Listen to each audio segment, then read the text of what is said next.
Hey, welcome to the Runaways podcast. My name is Cody.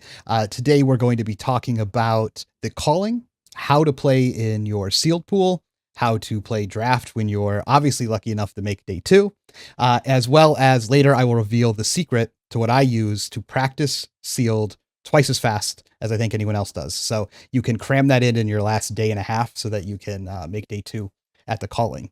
But today I am joined, as always, by Dan. Unfortunately, not always next week because someone is going on a vacation next week and will not be here. And then for the first time on the podcast, I am joined by Connor. Connor, thanks for coming on. How are you doing? I'm doing good. Thanks for having me on, guys. I'm excited. I Yeah, I talk to you don't. guys all the time, but now I'm excited for it to be recorded. Yep. I think most people have not got a chance to meet you yet from the team. Connor is definitely one of our Dash aficionados by Mhm. far. I think that's your favorite deck, right? Yeah, definitely. Yeah, I really enjoyed Dash IO after she came out. Top eight battle hard in Pittsburgh with her. Deck is so fun. Melts my brain every time I play it. Um, and then I play regular Dash as well a lot. But I play a lot of the heroes. I play just about everything. So Yeah. I like being versatile, even though I do love my mechanologist queen. She's my favorite. But Yeah. Unfortunately, Dash.io a little scuffed right now. Maybe less scuffed after the meta shakes out and people stop trying to run, every single block card and every single everything in their decks. But I think that is by far the most complicated deck to play in the game, and it's not even close. And I think most of the time you probably still play it wrong, even if you think you're playing the right mhm. line. So Yep. You just have to super, hope like 75%, like playing at 75% efficiency is enough. You know what I mean? So, yeah, and it can be. The deck's very powerful when it is until people start blocking. Um, but thanks for coming on. That's exciting. What we're going to be talking about on our first topic is going to be the big thing, the calling. It's going to be in Hartford for most of us. That is super close. That's on the team. Not everyone, but for most people, it's pretty close. I'm driving there. It's like one of the first big callings I've got to drive to. And it's sealed, which we haven't had in forever. I think the number that I saw, I mean, we're recording this on Tuesday, so it was like just shy of 500 people have already signed up. And you know how it normally goes for these callings. We get like a slew of new people like right before, um, like the day of or the day before. So it's looking like it's going to be huge. People want to come out. People want to play. People don't care that it's sealed. Everyone is worried, hey, I don't want to play sealed, but no one seems to worry about that. So what we're going to talk about is basically your day one. You're going to sit down, you're going to open six packs, and you're going to have to build a deck. We're probably going to have to play 8 rounds, is what it probably looks like on day one. And then normally it's like X2 makes the next makes day two. Is probably what we're looking at. But what going into this, you're going to be playing sealed. And Dan, what do you Mm. what would you want to open? What are you looking to try and play? What are your expectations? Sure. Yeah, I think the first thing, I don't think it's a secret that KO's been performing the best overall in sealed, which makes sense, right? Like his hero ability, increasing your attack level on your cards and getting the might token every turn. He's going to work with any pool you open to some degree. It's going to be playable. It's going to be fine. So I think that's why we see him doing well. Like people choosing like the cute option because they got some cool majestic. It's just going to get outvalued by KO a lot. I think the biggest reason for that is because of it's sealed, right? So like every deck is playing some number of clash effects usually because it's just a block four or a efficient attack. And he's just the king of clash in sealed. Like he's +1 clash value on every clash if you hit an attack. So that said, ideally I would still want to open a good KO pool. I'm open to playing all the heroes. I played 3 pre-release and I did like 8 practice sealed pools before that. And I played very diverse pools. I will say it does feel a little bad picking non-KO because you're just conceding your clashes more often than not. Um, I think the number one thing I want to see is like strong equipment suite. Um, I want to have at least like ideally 5 block value on my equipment for the game. I think the conditional 2 block ones are really strong. Um, that's the main thing I'm looking for. Like your equipment's going to guide me a little bit, and then looking at like what are my power cards? Do I have like a good density of agility? Um, I think that opens up warrior quite a bit. Um, that kind of thing. Yeah, I definitely agree with KO being the most common choice, just because he utilizes most of the pool the best. All of your yellow and blue brute cards are way better in KO. Um, he also lets you just have a bunch of block threes naturally by playing all those different brute cards. You don't. A lot of these yellow brute cards are like 2 for 5s or whatever, but they block for 3, and that's like the most important thing. I found KO to be really resistant to getting fatigued also. Like I find he can actually fatigue the other deck because he has so many 2 for 6s and 3 for 7s, kind of big value attacks like that. So I'm definitely on board with KO being the most common hero that's to be played and probably your safest choice to see if you have a KO deck first. I do agree that agility really does open up a lot of the warrior stuff. I think agility, the other 2 tokens a lot of times are about 1 value, and agility can just be worth a million. It can be worth like 6, or especially in brute. Like it's so easy if you have an agility just to go 2 for 6, 3 for 7, just a super like clean 4 card 13 that you probably get to block the card from hand because you arsenaled an attack. Like it just generates so much value. So you really want to, you will find the better numbers when you have the heroes that can play agility. Guardian does feel a little bit tough to be able to put together because you need so many blues and so many block threes. One of the first things I'll do in sealed a lot of times is figure out which class has the most blues and has the best, like the most blue block threes. Because even if your KO deck's decent, but you only have 6 or maybe like you can have like 4 to 5 blue class cards and then like a couple blue generics, but they're all gonna be 2 blocks. If you can't get to like 10, I'm kind of hesitant to play that hero, and I think that you kind of have to be guided by that first, and then the equipment, and then like your powerful reds, and kind of all those things are kind of a blend, but there's a lot of trade-offs. Like you can play a more inconsistent deck but more powerful reds, or go for more consistency but have that lower power level. But if you have a lot of block threes, it doesn't matter if your power level is a little bit lower. But yeah, I'm on board with KO being king. But what's your thought, Cody? Yeah, so the first thing I do is I open my packs and I take all of the 3 for 7s that I see and I put them in a big pile. And I don't care about anything else. I sort the other things, but all of the 3 for 7s go in their own special pile. And then I look at them and I go, does any class have 7 or more 3 for 7s in it? And if one does, I play that class no matter what. So that's step one. So if you have 7 or more 3 for 7s in a class, you just play that class. It doesn't matter what else you have. That's just it's too good. It's too much value. 3 for 7s are the most valuable cards in sealed. And if you don't get super lucky and open, 7 3 for 7s, which is pretty hard, like you're not going to. The average, I believe, is 3 to 4 in a You playable include bear class. fangs? No. Okay. So you can if you want, but I don't consider bear fangs a 3 for 7. It's literally just red 3 for 7s. Understand. And then, so that's step one. If I don't meet that, which most of the time you won't, if you do, then you're like, okay, sweet, we're in there. The next step would then is just to be like at what is playable. And I will take the KO stuff and I will shove it to the side because every sealed pool wants to be KO. Every single sealed pool. It doesn't matter like what you open. It's just like, hey, you should play this deck because it just looks the best. I actually want to look at Warrior. I think Warrior is very strong in sealed, assuming that you have the right cards for it. It has the most block 3 blues in the entire game. And they're the most common. And so I want to count and see how many of those that I have. If I have somewhere like 7, 8 of those blues, like it's a really good reason to be into Warrior. And then I want I'm looking for like 3 or like anywhere from 3 to 4 red pumps, like attack reacts.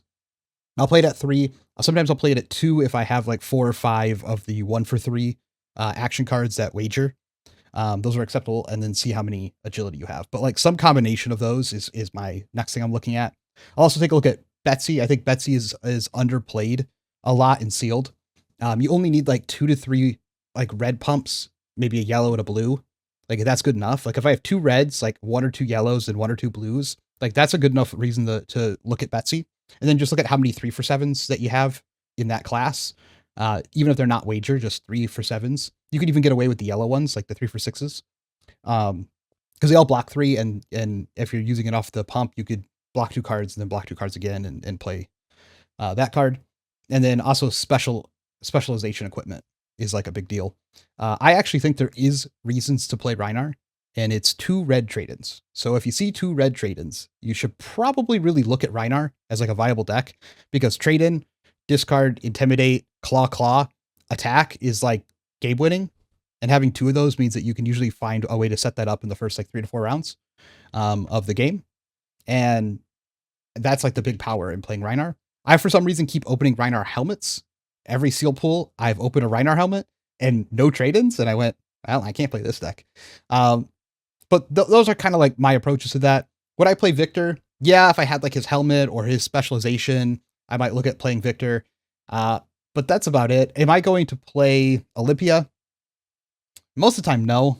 It's like really hard to make an argument to play Olympia over just playing Kasai. You can if you really don't have enough yellows. Like if your yellows are kind of trash can, but you're not going to because it's sealed. Or if you have like the specialization for Olympia, then I would as well. Or if you have the helmet for Olympia, then I would. But Olympia did well at the last calling, or the last sealed. He like most of the people who decided to go Olympia made day 2. But I think that's probably because they just had really good Olympia pools, which is why what pulled them there. I had a pool over the weekend where I didn't want to play the yellows. Like my red cards were so good and all my blues block 3. Mm-hmm. And I had like 1 total card that made an agility token. Yeah. So that's what led me to play Olympia there. I figured I'm almost never getting the double swings. The discount's like minimal. So I figured the gold upside was a bit better. And it played pretty well. I mean, you could play Shield with Olympia. I did play Shield. Yeah. That's the real spice right there. I have no go again, so I don't like need all the 3 blocks. weapon. There's this value deck. Yeah. Hope my block value is good enough to outvalue my opponent. People really sleep on Warrior having attack reacts. Like the attack reacts are a big deal in Sealed because it's just like it's unmitigatable damage that you can just float through. They work the best off of, unfortunately, the Clash reds. So if you have the Clash 2-cost red, you can then have a 3-card 9 that 3 of it's unblockable. For the most part, no one's really overblocking that hard. However, it means you have to play those Clash cards, and I hate playing Clash Agility in a deck that is not KO. Yeah. Like it's so like, do not clash against KO. It's not worth it. It's basically a no block. Like you're playing against KO and you have it's a 3-block. It's a 3-block blue, but it's essentially a no block because you're just giving them everything when you block with it. Yeah. No, I think the biggest thing for my pools, I really want to build a deck that doesn't have to block. Like I want a deck that can efficiently not block ever. Like I want that to be the backup plan. Because there's a lot of plays where you get stuck with your whole hand, or you don't often get to block efficiently in this format. Like there's a lot of 2 blocks. Usually you're not having enough blues in your deck, so you have to hold those to pay for your cards. You're playing a lot of like 3 for 6s, 3 for 7s. So I want the deck that can best support playing all of my cards, basically. Yeah, I definitely agree. I mean, blocking is losing in this format, is what I found, is like you have to block to like not just take all the damage, right? You can't just take all the damage and they block. But preferably you would like to block with 2 cards and then like swing a 7. Like that's kind of one of the things you want to be doing, or then setting a card or blocking 1 card and doing something else. But you have to block a little bit because it is sealed. But you don't want to be the person who's like on the back foot, always blocking. That's how you lose every game. Like whoever has to start doing that first. That's why I think like the agility boots, and when you use the agility boots, is like a really big deal. And so like it's something that you have to think about. It's like I'm not like super concerned about sharing all of our like sealed look at things, because I think the gameplay in this format is incredibly important. Like I mean the deck building too. Like yeah, absolutely.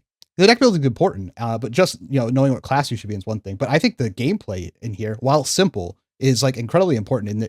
And because it's so simple, the little things that you do make a really big difference. Just getting someone in that blocking pattern basically just loses them the game on the spot. And it's like it feels a lot like playing like LL, where like if you're playing LL format, it's all the little micro things that you do to get an edge, because once you get the edge, you can really pound that edge in like real strong. And it feels the same here, where it's like we're both kind of doing the same stuff almost no matter what deck you play, but whoever can get that little edge and push that little bit more, all of a sudden just like takes over the game, and it's really hard for the other person to get out of it. Yeah.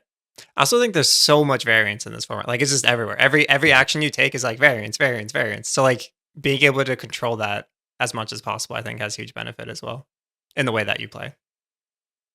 And Connor, what are some other things besides KO that you might be looking for or hoping for when you open your sealed pool?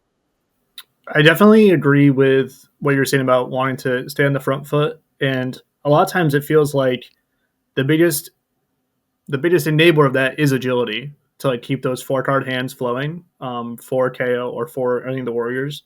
Um, and so I do really value agility. Um, I think that basically if warrior has more agility than brute, I'm kind of about it. Um, I also one thing I really think is interesting in sealed is the argument of like whether or not to play extra cards. Um, this format, the games they can go long, and I've had a lot of games where on turn 6 or 7 we're both at 2 to 1. Right, we both traded damage really quickly, and then neither of us can really put together more than like a 2 card 6 or a 3 card 7 to actually like finish the opponent off. Um, and like the games will just go to fatigue if you just trade. If we trade 2 for 6 back and forth, eventually we'll run out of cards, or it'll come down to like pseudo fatigue where it's like, oh, I'm in Brute. I had to play a blue Wild Ride, and I drew it at the end of the game, and I couldn't block then, and then I died. That game basically came down to fatigue. You had a card left in your deck, or maybe 2 cards left, but it really was a game that came down to fatigue. So I've been a fan of playing a couple extra cards, like getting up into 35, 36, 37, even if they're like yellow adrenaline rush. Like that card is botch for 2, which kind of sucks, but it's a 2 for 6 if you find it mid to late game in your pitch deck. And I've really like valued just playing even like those yellow 2 blocks, those blue 2 blocks, like having those extra pieces of cardboard just to swing your weapon on that last turn can be such a huge difference. But I know that people enjoy being more efficient and having higher card quality, but sometimes quantity does end up mattering. But what's your I thought, think it's Cody? like completely pool dependent. Like I play decks that I like 100% I want 30 cards, like no question. Mhm. That was the last Rhino deck I played. But then the KO deck I played the day before, I ran 40 and I was like happy about every card in that deck. I Yeah, I agree. definitely think KO lends himself to being a fatter deck because he can just use all the yellows and you have so many playable cards. Yeah, I like every single time I open a stake gold, I put it in my deck because it's a yellow block 3. That's not an attack. And I'm just like, every time unless I have like the perfect amount of cards and but it's always going to go in against warrior. It's like, I see a warrior, stake gold, go in my deck. I'm blocking for 3. I'm not turning on your sword. Get out of here. That's like one of the little things that I always see that I'm like, yeah, get in there. I think this game is fake fatigue. And what I mean by that is it's fatigue via damage, which means you would have lost anyway. Um, it's not fatigue in like the other formats where it was like fatigue via blocking, and I'm just going to block out all of your threats, and then in the game, because my blocking was more efficient than your attacking was, the blocking is not more efficient in this set. So you're just, when you're getting fatigued or going to fatigue, it's because they're punching you and you're giving up more cards than the punch cost your opponent. And in that case, it almost doesn't matter if you put more cards in. You absolutely can to make yourself feel better, but it doesn't really matter because you are in a blocking cycle and they're still using less cards than you. So even if you have the extra ones, you're basically just putting extra cards in your deck to hope that when you get in a blocking cycle, that they whiff a turn bad enough for you to come back and start swinging again. And you need a card buffer to make that up. That's, in my opinion, that's all you're doing when you're putting extra cards in your deck. Because if you're the one attacking, it doesn't matter if you have 30 and they have 40, because your attacking cards are so much more efficient than the blocking cards are in this set that you will actually make up the 10 card difference most of the time, especially in warrior, because you're using weapons as well. But the other thing about warrior I like is that if you can sneak off with like a quick attack react at the beginning, you can get them in a life deficit, and all of a sudden it makes all of their blocking incredibly, like, way harder. And then everything is relevant. Like your pump into a weapon becomes relevant, like with wagering, because now if they're giving up 2 cards for that, then you could pump over top of it, and you get to keep extra cards for free because their health got lower. I think that's one of the powers of warrior. But when warrior falls behind, it's way harder for them to come back because most of their cards are not at a very good rate. No, Yeah. I definitely agree with the warrior. I like warrior getting that like quick burst, like you said, of damage because playing against Warrior when you're at like 3 or 2 is Mhm. terrifying. Their 2-card hand is just very easily like blue plus attack react, and then you just have to respect that while you're at a very low life total. And so like playing against Warrior, I kind of want to stay above like 6, 7, 8. I want to stay in those ranges so that way I'm a little bit safer from an attack reaction. But obviously you're trading life the whole time to throw damage, so you can't always perfectly manage that. I do disagree with the like what you're saying about having extra cards, because I want to have extra cards not to block with them but to attack with them. Like I need to be able to keep throwing punches, and I need my density to not all be like blue cards that are only worth 1 if I play them. Um, and so I think that having those extra cards for the purpose of attacking, I think is a little bit different, because once you get that little bit of card lead just by trading 2 for 6 and they blocked with 2 cards and then you maybe took some damage or something, like it puts them, as the game gets more and more pared down, like when they have 9 cards and you have 13 cards, like you're at a huge advantage in that spot. Even if they're kind of bad cards. And I think you can also manage the game accordingly. If you're playing against Warrior, I think you want to play a little bit safer. It is harder to fatigue or Kasai or something like that, but really what you're trying to do is like get through all of their agility turns. They're only going to have 3, 4, maybe 5 agility cards, and once you can get through all those agility turns, they just become a lot less efficient. Like unless they have a ton of +3 attack reactions, their turns just get naturally pretty worse.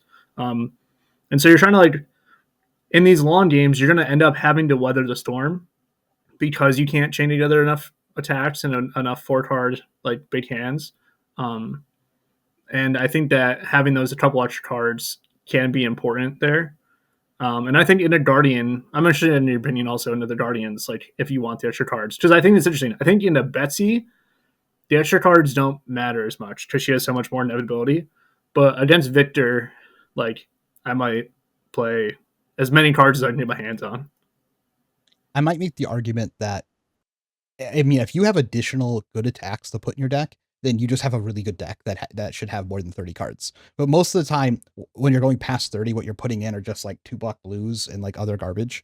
In most pools, like unless you just have a super pool, I feel like a really good pool that you can go plus 30 and your 31, 32, 33, 34, and 35 cards are actually like good value, actual good cards.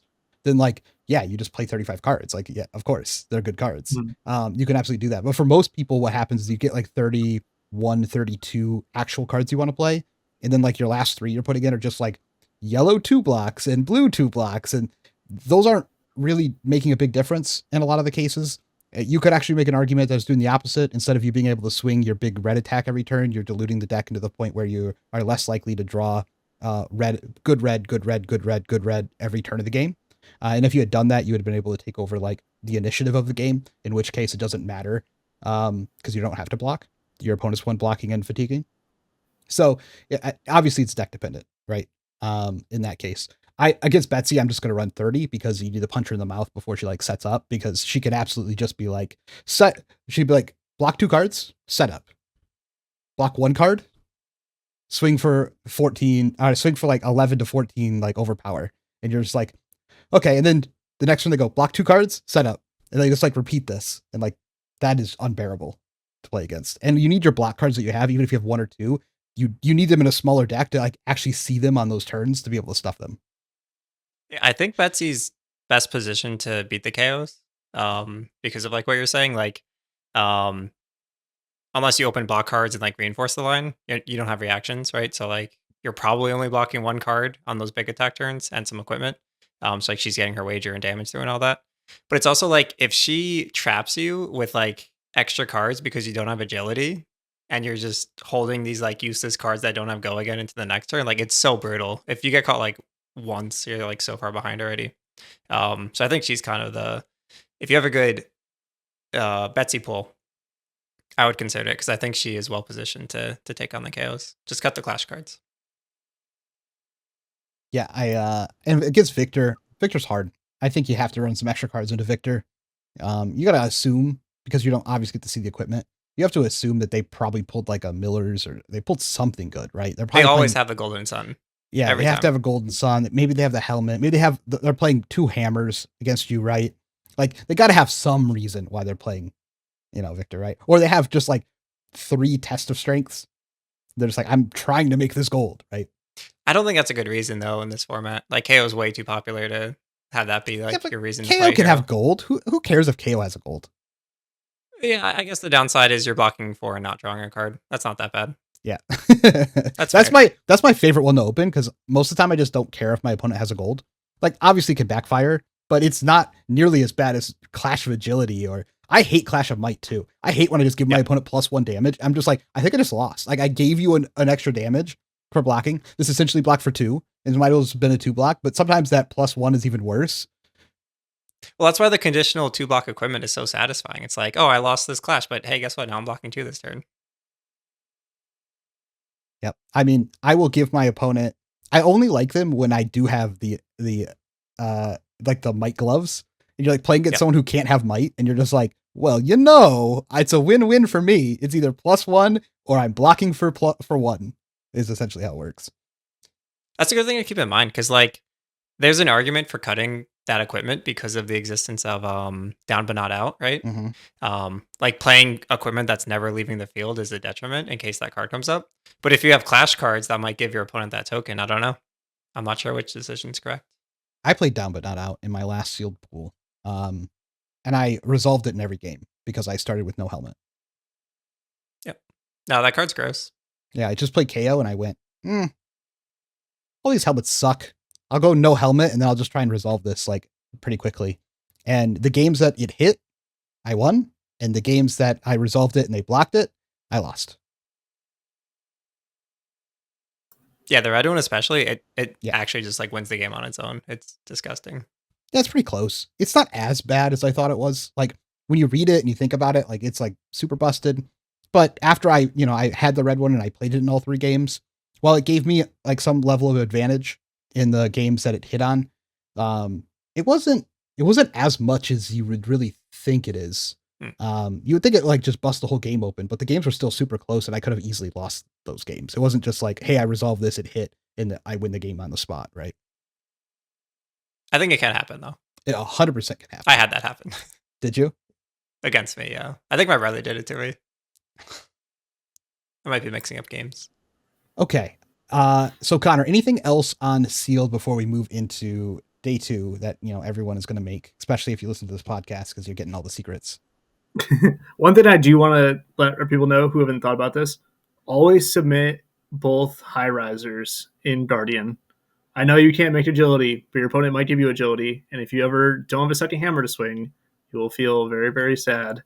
And I just had people like, I played in some pre-release, and they're like, oh, I just have 1 hammer. I just had it in my token pack. I didn't want to get another one. And it's like, no, you want a second one. I promise. It's so good when you can swing 2, especially late in the game. If they like wager an agility and then you have a 2-card hand and it's just 2 blues and you just throw both hammers, that's pretty sick. Unless you have I'm excited though. Yeah, shield. you can have a shield. Shield is good. Shield's a good reason, but otherwise, don't get caught without your second hammer. Okay, so I'm gonna let everyone know on my secret sealed training formula that I do in order to get more games in and get more deck building in and get more practice in. It's really, really simple. You go to Betamancer, which is usually for draft, but they do have sealed on there as well. It's Draftmancer. We have links in our Discord if you would need to figure out how to get there or get the cards to be able to do this. But you just do a sealed pool. So you do 1 sealed pool, you put it over to February, you build the deck, then you go and you do another sealed pool and you build that deck. And then you go to Talishar and you make a private game. And then you join your own private game with both of your decks and you play yourself with your sealed pool. It's incredibly good, especially you have to play obviously in a way where you don't know what you have in your own hand. And most people should be able to do that. But this allows you to build 2 different sealed decks in one go, and then play both of those sealed decks at the same time. So you're getting like double training, because it's too hard to like continually do a sealed pool against someone else and be like, oh, I finally got a Betsy pool, now play Betsy, or I finally got a warrior pool, then do that. It's like twice as long. This way, when you're doing your sealed pool, and you can even just generate 1,000,000 sealed pools and find the one that's like, hey, this one actually looks like warrior, like, and play that if you really want.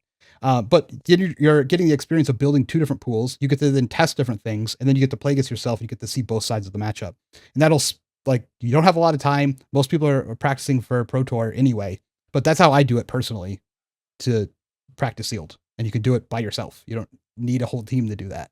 And I think it's very valuable because you can even find the edge cases in your build where you're like, I don't know if this should be a KO or a warrior build. Well, you just build it warrior, and then afterwards you switch it and build it KO and see which one was stronger, based on what happened. And you don't need someone else. You're not wasting someone else's time or asking them to commit more time to you. You're able to do that on your own. So I would recommend, this is going to come out on Thursday. I would recommend some people sit down and do that on Thursday or Friday. You'll get twice as much practice in, and you'll feel way more confident when you open your packs and have an idea of like, oh, this is what I should be doing. I would definitely second, like, you should test building pools. I think it's like pretty deep in this format, and a lot of the pools I open, I think, have been like slanted towards one hero, not just KO. So I think being able to identify that will definitely benefit you. Yeah. Okay, so everyone's going to do that. They're going to listen to the podcast. They're going to do that. Because of that, they're going to be prepared for sealed. They're going to open their pool. It doesn't matter what it is. They'll know exactly the best deck to build. They won't second guess themselves.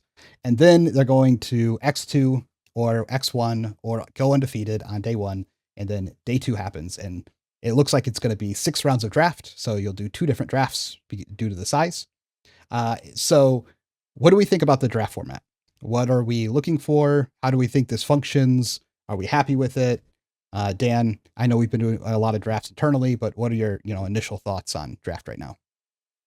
Yeah, I'm still pretty like new to drafting this set. Currently for me, it's like the drafting process is exactly Outsiders in terms of like strength of signals, how you should go about sending them and interpreting them. Also in terms of like how much room you have to like waste picks and pivot late in the draft. Um, so from like the draft strategy side, I'm kind of copy pasting what I was doing there. Um, or kind of just like redoing what I was doing there and seeing what works best. Yeah, I don't know. It's pretty interesting. I like having hybrid cards as ways to kind of stay a little bit open. I don't think it really helps that much. I'm already quickly identifying like a lot of the hybrid cards are clearly good for one hero more than the other. Like look at like Agile Windup, right? Like that card is bananas in KO. Like it's very strong. You get 2 tokens. It's flexible. You can attack. You can make the tokens. But in like the Warriors, you're just getting an agility token or you have this expensive attack. Stuff like that.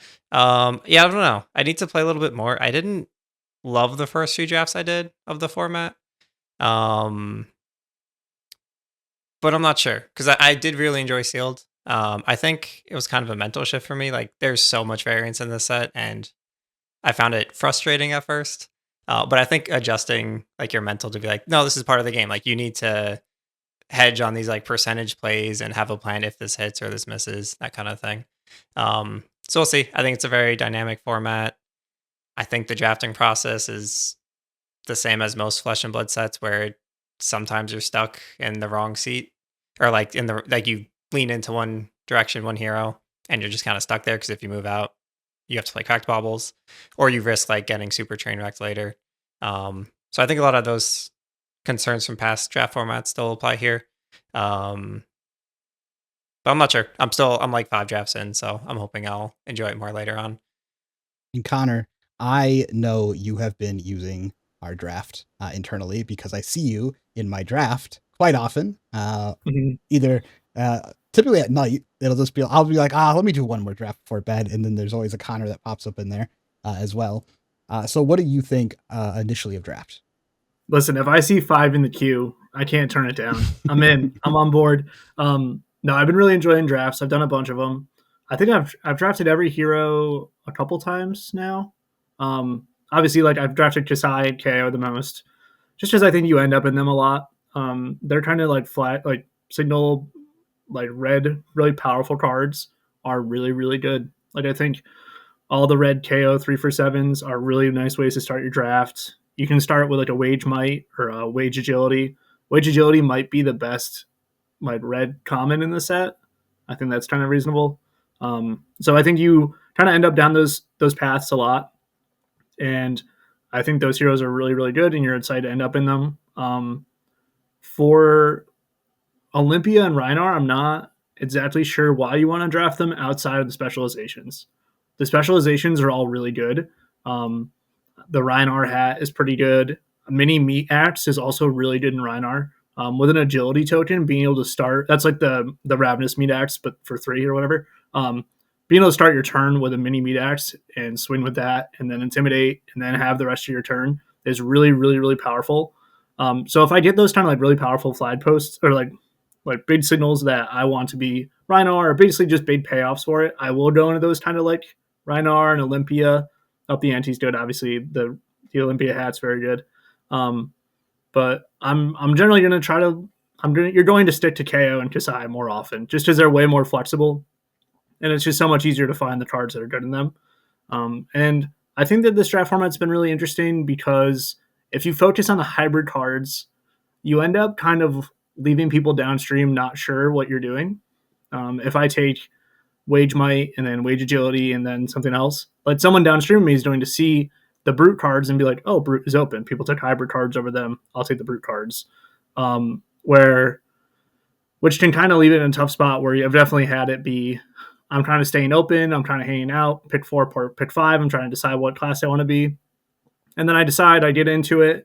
And then pack 2, I realize that the person to my left also got into that class. And it's kind of hard to completely prevent that from happening unless you're very deliberate about it, which I think will make, there's definitely you're going to get train wrecked by your neighbor, but that's just draft also. That happens at every card game with drafting. You can get wrecked by somebody, but I think that definitely gotta navigate those signals like pretty seamlessly because you have a small window to guess right. Like it's like merging onto the highway. You know what I mean? Like you only get one look. Like you can't try to do it twice. So you got to be careful with that. But. Yeah, I agree. I mean, just for the people at home that might not be familiar with how to signal, or what we mean by signal when we come to this set, the first, I'm going to talk about the first group of cards. They're basically 5 cards, and it's going to be 2 of each class, and then but one of the classes only have 1 card. So, for example, it could have 2 warrior, 2 guardian, 1 brute, or it could be 2 guardian, 1 warrior, 2 brute. Any combination of those, but you know that that chunk of 5 cards will always exist. What that means is that if you take the one of, so if there's only 1 guardian, just pure guardian card, I'm not talking about splits, we're not talking about the rares, we're just talking about in the common slot. If you take that guardian card and then send the pack to your opponent and they look at it, they can then see, oh, there's only 2 brute and 2 warrior. The guardian is just gone. That means my person that's passing to me is 100% guardian because they signaled that they're guardian. That doesn't happen nearly as often because sometimes you want the rare card and the better card. So those get passed around, but you can look at those commons, right? And then you can try and see down road of you who's passing to you what they might be. So if you get past one and it has, 2/1/1, so 2 warrior, 1 brute, and then 1 guardian, then you know that either brute or guardian, the ones that have only one of those is missing, so one of those was picked. So someone down there's one of those 2 classes, and that might be a reason that you go, you know what, maybe I should go warrior here. And that's kind of what we mean by trying to read the signals, because you can't really read the signals on the split cards or the rares or anything like that. There's no really good way to try and do that. All you can do is look at that 5 block of commons and try and decide, what the people in front of you went. And on the versus side, you can purposely pick cards and send cards to try and make the people after you become something, become a deck. And that was very popular in, a lot of our past formats as well. In Outsiders especially, everyone just passed all the good Riptide and Azalea cards because no one wanted to be Ranger, right? Yep. I mean, that was a good example as well. So that's kind of what we mean by signaling. I think we're back to another draft set that I'm not super happy about. I like that there's 4 plus heroes technically. But my real issue with the set is you kind of only have a 5 pick window to decide what you are. And then you're just that thing. You could just take a split card, try and take a split card for those 2 classes almost every single time and do something like that if you really want, but then you miss out, on what makes that class, that class. And then you also, sorry to jump in, you're also not sending signals then. And then you think you have a signal and you jump in, but then someone else jumped in because it was open because you left it open. And now you're even in a worse spot. So it's just, It's hard to navigate those. Yeah, think about it. If you're getting past like good equipment and you're like, oh, I'll take the split card to be open, and then you're also not touching the commons, then like the person you're passing to is just seeing like, hey, equipment for Guardian just came by, and both commons are still here. And then the next pack, like both commons are still here, and now they're just like, Guardian has to be open. Look at this. They're just passing me everything for Guardian because all you've done is take split cards and rares. And so they're like, I'll go Guardian, and you're like, okay, I guess I'll finally take a common. And like the common gets past you, but they don't know if you took that one or if the person like 6 seats away from you took that Guardian common. So they're just like, oh, it's fine. Someone down there is Guardian. And then you just like completely have shut them off. Well, it's also too late for them. They're committed. Like you're 6 picks in. You might have been open, but they're not. And now you're both in the same class next to each other. And while doing that to somebody can be beneficial in a way, not coming back to you, obviously. But at the same time, if you're the person that it happens to, you just get train wrecked, and it's like pretty hard for you to figure out that you were in that spot and that was happening to you. So you have to pick a deck in 5, and forcing is really probably not viable in this format either. Is not what it feels like. Just makes the drafting process of like you get to 5 and then you're just guessing. You're usually guessing between a couple of classes. So sometimes you can get a really in-depth read and it like works out, but you're usually just guessing between 2 classes and hoping that you pick the right one that's still open and still going to stay open. But that's been almost every format has worked that way. Yeah, jumping into the deck that the person to your right or to your left is like it kind of feels like you sink your buddy's ship and then you jump into it. Yeah. You're like, all right, I'm on board, and I just blew a giant hole into it, and now both of our decks suck. And that happens a lot. That happens a ton. Like it's a super common dynamic to have happen. One thing I just want to mention with the signaling thing is, oh, sorry, Dan, do you want to jump? No, you're good. Keep it going. Okay. All right. So one thing on the signaling thing is another good spot, besides if there's just like one card in the pack for that class, you can also do it really effectively if there's just like a bad blue.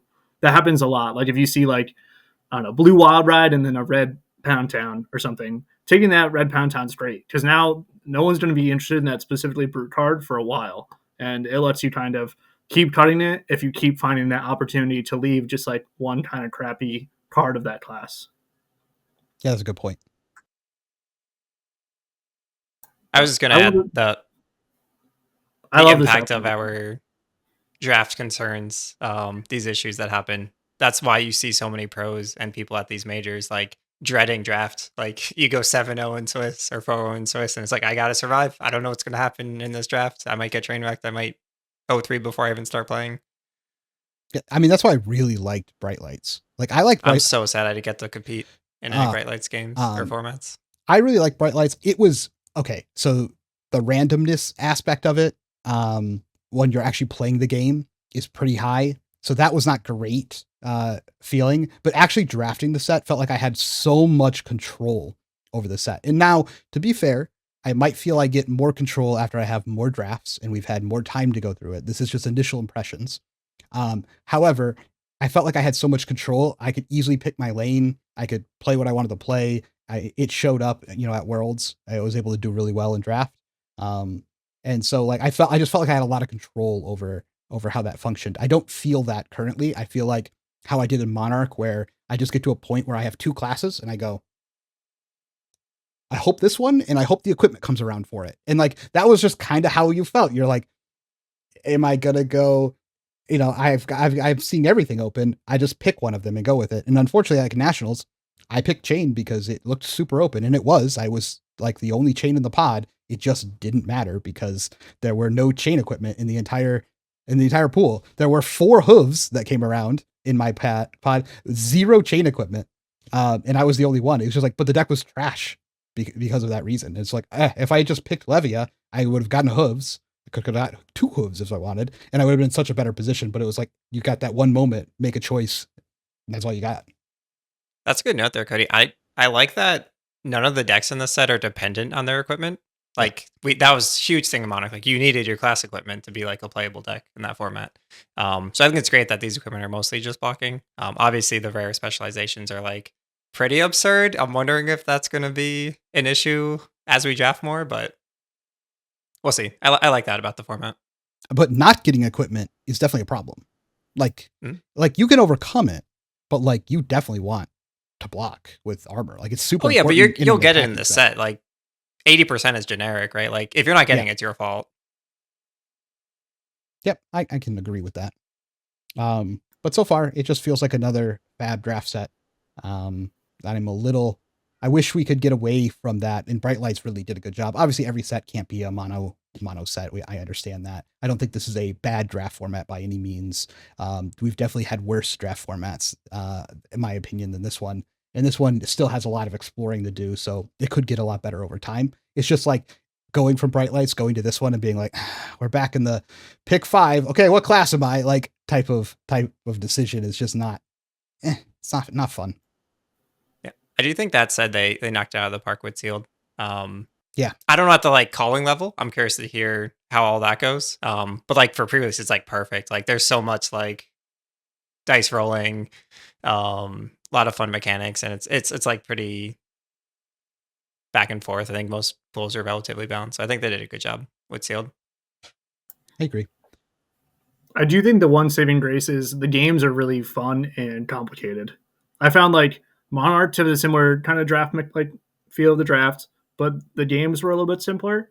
These heavy hitter games, they feel a lot more difficult to navigate because there's a lot more tempo swings with agility and all the different tokens. And I just find that the games are really fun to play and they're close. They're all very close and interesting. And honestly, like if any of my friends this weekend come say like, "Oh, I lost because my seal pool is garbage," I'm like, "No, there's definitely you could have definitely done something better, played better, and gotten your pile of garbage across the finish line." Yeah, the games are very dynamic. Yeah, I agree. I think for the most part, it's pretty possible the X2 with most pools. There are some like trash can pools that you can't, but for the most players, if you do that, you play well. You get you got to get some luck in the games. Like that's important. You can't just like draw 8 reds in a row and like expect to win these games. The games are too close to be able to do that. Unfortunately, it's pretty hard to come back from a lot of those game states. However, most of these pools are good enough that like an X2 record is not unreasonable to ask for. I think most decks will be, in the X3, X4 range. And then if you're going 8-0, you just like opened like 8 or 9 3-for-7s. Like that's probably what happened. Like you can't play legendaries in this format, which is fantastic. I'm so happy that they made that change. But I think that you'll see a lot of the top decks, they either just have like 1-for-3 attack reacts, like just like 6 or 7 of those. Or they're looking at like 7, 8, 9 3-for-7s in their deck are probably going to be like the top. One thing I do want to mention is with those 1-for-3 attack reactions, the gameplay and how much info you give away while playing is really important. Like a lot of the attack actions or attack reactions say like they get a bonus if the opponent blocks with an attack. You have to kind of plan ahead of if they blocked an attack, I'm going to do this. If they don't block an attack, they either no block or block with a non-attack. My favorite card, Starting Stake, that yellow 3-block non-attack. But you need to have that plan ahead of time because the second that they block with a non-attack and you tank and you're like, what do I want to do? And then you just like meekly arsenal a card. It's like, dude, I know what that is. Like you're not getting past me. So just plan that ahead. Plan out your turn ahead of time, especially if you're going to be playing these attack reactions. Like you're trying to be crafty. You got to push that little bit of damage through. So play smart and don't give away all the info in the world if you can. I mean, the opposite is also true. Like that's the Icelander special. You gotta think on every turn, and then it's fine. Don't think you have it every time. Just take 3 seconds, or like take like 10 seconds every time. Just if you have one floating and one card in hand, think about it. Mm-hmm. I mean, don't think about that. Think about like your strategy for the next turn or something. But take a second. Okay, I think that about covers everything for the calling. I'm super excited to play this weekend. It's been a while since we got to play like a big event. And to see everyone is going to be pretty cool. So if I run into you guys at the calling, feel free to say hi or come chat with us or anything like that. I'm really looking forward to finally getting back in the swing of things, kind of like a warm up while we're doing our Pro Tour prep. Now we have made it over to the section where we have questions from people in our Discord. If you would like to be able to ask questions on the podcast, feel free to join our premium Discord, where one of the tiers is you get to ask questions on the Discord. We have some pretty cool changes I think we're making to it, where we're starting to release gameplay videos, different amounts at different tiers as well. So you kind of get a more intimate look at like what we're working on or what we're thinking when we're playing the games as well. But yeah, feel free to look at the link below and join that. Now, let's start with our first question. It's going to come from your brother. And his screen name is McNutty. And his question is, how strong do you think Old Tim would be in today's CC if he didn't have the defense reaction part printed? He just had no text.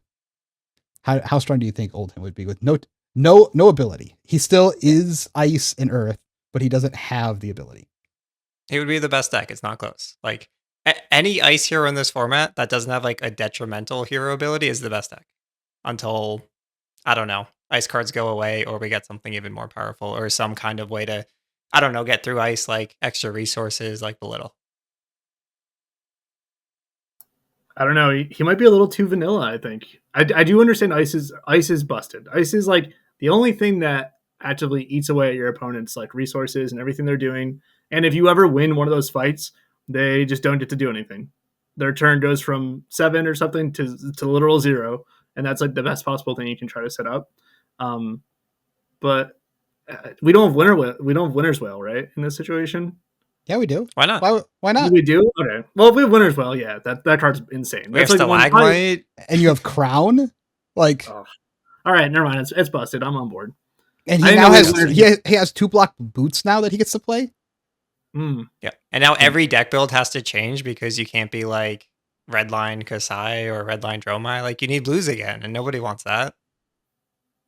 So yes. Yeah, winner's whale is the real problem, I think. That card is so absurd. So very absurd, and it's just such a nightmare to deal with the entire game. But yeah, we don't even need a vanilla Oldhim. Just no Oldhim at all, please. Yeah. Okay, next question here from Millen is, after listening to the cruel reality of Riptide as one of the worst heroes, he has a question. Is there some card that could help him be playable, or is it a faulty design of traps? So do we think there's a way to make Riptide actually good without just like hard bumping all his numbers? Because like that's like a really boring way to do it. Is it like a mechanics issue with his deck? I thought they were a bit harsh. I think Riptide is like pretty good. I'm not bringing him to a tournament, but like, I think he's a playable deck. I think the biggest bump would be Azalea LLing, because then he's the best. He's not even the best Codex deck. If every other Codex deck LL'd, that would be a good reason. Yeah, I don't know. What does he need? He needs Voltaire, maybe? Yeah. Go again would be pretty strong. Maybe a little agility access. That could do. I mean, he just needs a weapon. Like, yeah. If he had a weapon, I think that'd be way better. His real issue is just like his play pattern is bad because you want to run traps because the traps are actually pretty good and they have, pretty good effects, and dealing an extra damage off your trap is like actually pretty good. The problem is if you get too many traps, like you don't do anything on your turn.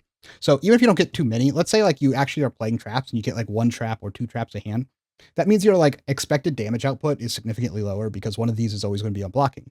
So you could say I'm going to block with this, and let's say your trap always triggers and you deal 1 damage.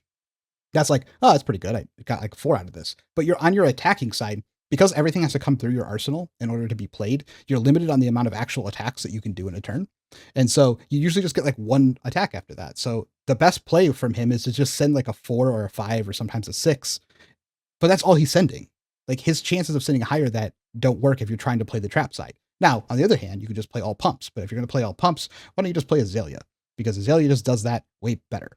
And his pumps are just like, can be blocked out. So if he's going to say, I'm not playing traps, we're going to play all the pumps and arrows, then they just go all block. They just block their whole hand every time until you run out of the ability to swing any more arrows, and then they just hit you with a weapon. So like fundamentally, the hero doesn't work.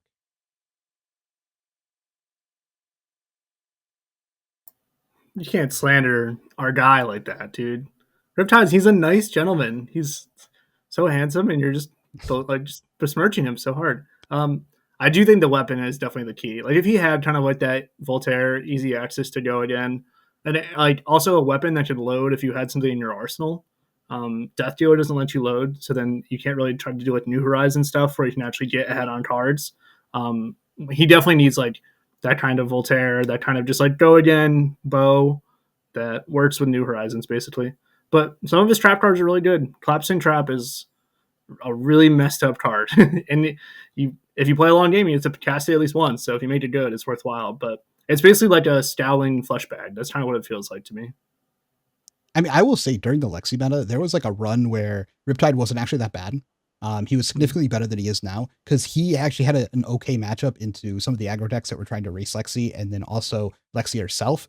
He could be built in a way that made maybe not super favorable, but could make it even, or especially if someone didn't have experience, would make it favorable at that point due to his traps and how he operated. But since those things have all left the game, and we're talking about like guardians and warriors and things that want to block, like your little like, I'm going to block with some traps and then I'm going to send an efficient attack. Like, yeah, Kasai's doing that over here, like way better than you are with like a recurring boot. Like, I don't know what game you're trying to play over there.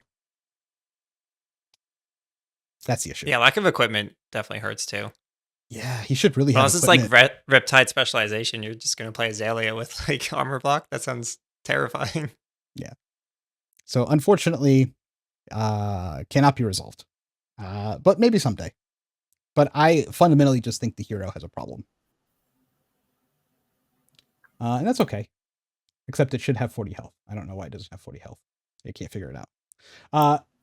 Okay, next question here coming from Fighting Walloon is, it comes out of that he watched our tier list and he says, when assessing a deck, what is the balance point between consistency and power? How much power are you willing to give up for consistency, and how much consistency would you give up for a deck with more power? I think that's the whole game. The whole game is that question. Yeah, we could do a lot of episodes on this one. I think there's like baselines. So I think I want to hit like a certain baseline of power that's like within a certain range of the other decks in the meta. And then I want the most consistency. Okay. I don't really agree, but I played. How can you agree? It's just like, the first thing that came to mind. Chain was so high volatile, but the power didn't matter. So like, well, he's out of the range. Like that's what I'm saying. Yeah, like he's like his volatility was very high. However, his power made up for it. So even if he had like one terrible turn, it didn't matter because like you could make up for it in your other rounds. And that's like what people are looking for. They're looking for enough spiky power that if they have to take an off round, or they have a bad round, or they have, some bad variants, they don't just like immediately lose the game. That's kind of like, so when Fi was better with like Belittle and stuff, it was a little bit more consistent, but two, it had enough power that like, even if you had to take a round blocking out with like your shitty 2 blocks, like it didn't matter because like you could come back from that. But as those things go away, then like it's a lot harder to come back from having to like force block your whole hand. And so more players are leaning away from that type of play pattern. So me personally, and most people are going to a big event are going to take consistency over power, as long as the power is enough that lets them play the game. Wait, that's what I thought I said. Correct. I don't agree with it, but that's what most players are going to do. Yeah. I think it's the wrong approach. I think it can be beneficial in a weakened meta state. I think it depends on how you define consistency then. Like that's a whole nother conversation. Just play are we talking turn by turn consistency? Are we talking like winning consistency? Yeah. Exactly. I think there's an interesting metric for consistency where, like, obviously, like, I drew enough blues for my hand to function each turn. Okay, that's like one kind of consistency. But I also think being able to play off different numbers of cards.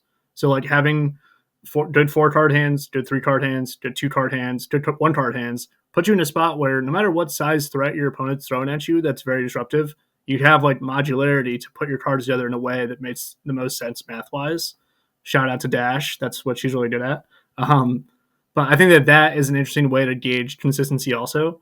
And if you do have those spike turns and then you have that modularity, that kind of is like the point where I am excited to play a deck if I have both those things. But I'm less of a fan of like those all 2-block, all aggro deck, like kind of Fi, where it's like you do get a little bit behind and then your blocking really sucks, and then you're kind of just trying to set up that one big combo turn to come back from it. I'd rather have a little bit more space and time to kind of grind the game down and gain those small advantages and really affect the game as I can.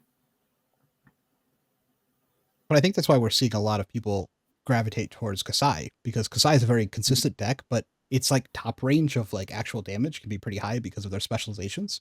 So it's like it's kind of double dipping a little bit in what we normally see. We'd see a mid-range deck like that not have good enough numbers or a finishing state to be able to win the game because they're just doing the same thing every round.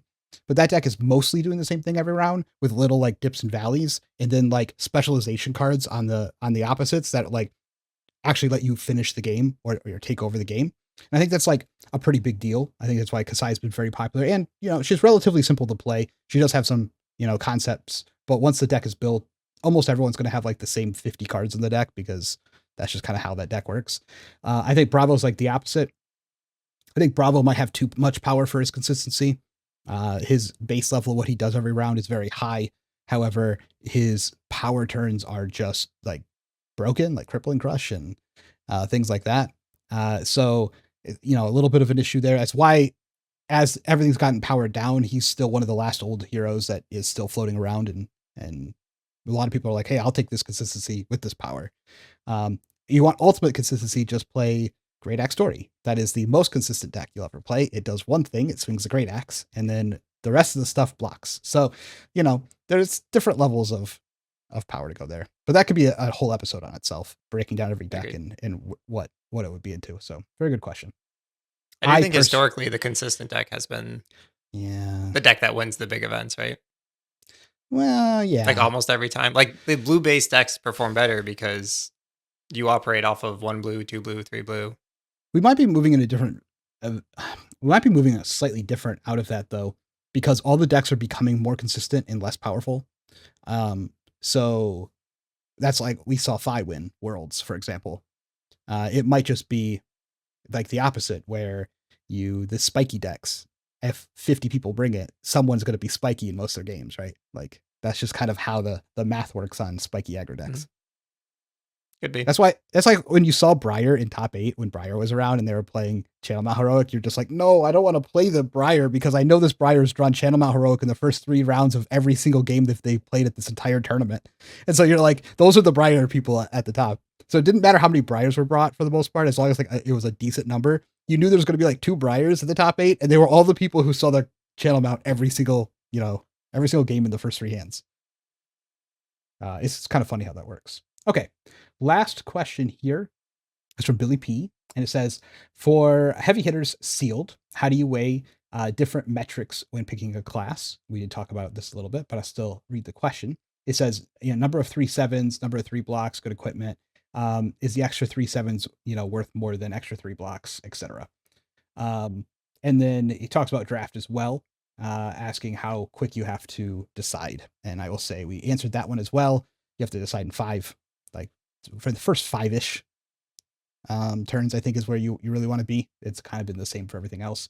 And to answer your first question, 3/7s are king.